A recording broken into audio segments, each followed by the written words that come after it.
Hello everybody, welcome to another MiVote production. Super excited to bring this one to you. It's been months in the making and we're thrilled that the day is finally here. So it's been a big 6 months for all of you who've been following what's been going on with us. You've seen us in the media, you've seen us grow our membership numbers, our vote numbers, and that's terrific. We couldn't be more excited about that. But today is where the rubber really hits the road. So about 8 weeks ago, the MiVote Council, which is effectively our board, made a series of decisions that are historic for us and our journey, and really historic for democracy, we believe.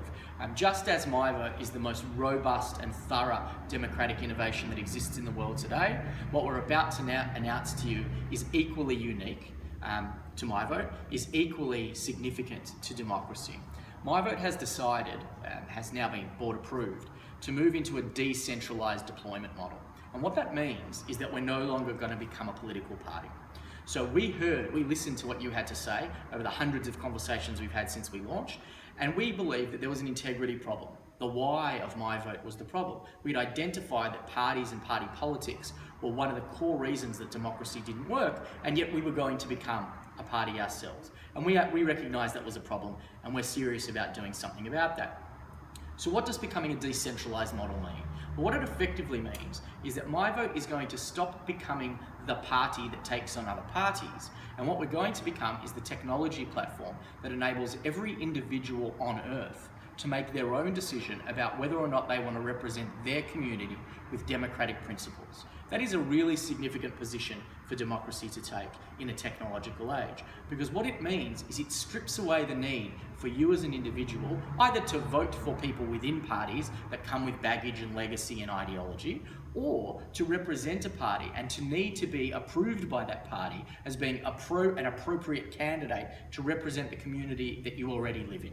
We don't want to make that determination. We want you to make your own determination as to whether or not you represent your own community. And we're going to provide both the technological and campaign support and marketing comms support to every candidate in the world who stands up and says, no, we can do this better. We can put community decision making back into the heart of communities, and we can actually stand up and take back the direction that our countries are going.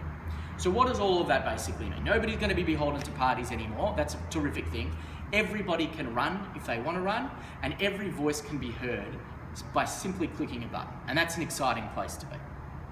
So when we thought about decentralising democracy, and I guess the best way to think about it, to frame it, contextualise it, is to say in the same way that Airbnb is the largest accommodation provider in the world but doesn't own hotel rooms, and Uber's the biggest transport company in the world and doesn't own the cars that do the transport, and Facebook's the biggest media company but doesn't produce media content, MiVote intends to be the biggest representative movement on earth in the political space, but not in fact be a political party.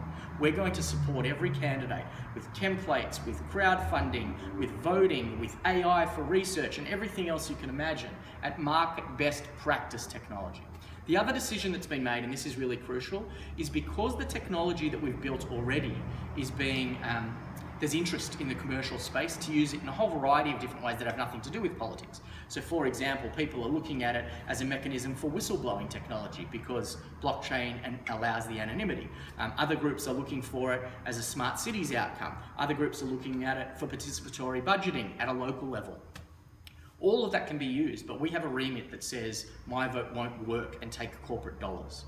We weren't prepared to sacrifice that for the sake of enriching the technology, and so we've separated the technology company completely arm's length. Nobody can work for both the decision-making, in a decision-making capacity for both the movement and for the technology company. So our team has had to make a decision about whether they stay here at MiVote or whether they go off to create a for-profit tech company. Few people have left because that's where their skill set lies, but I and a number of other people will be staying here fighting every day to make sure that democracy comes to the earth. Another thing that's really important is that already, since we've started having these conversations in local communities around the world, because we hadn't made the public announcement about decentralisation, we already have about 20 people who have identified themselves as potential or future candidates in the next 18 months as independent, MiVote-powered independent candidates. We've got people who are going to run in Malaysia, in Singapore, in Australia, in Canada. This is actually happening, and at all different levels of government. People are standing up and saying, I want to run for the mayor of my local town. Others are saying, I want to run for the federal Senate or for Congress in the United States.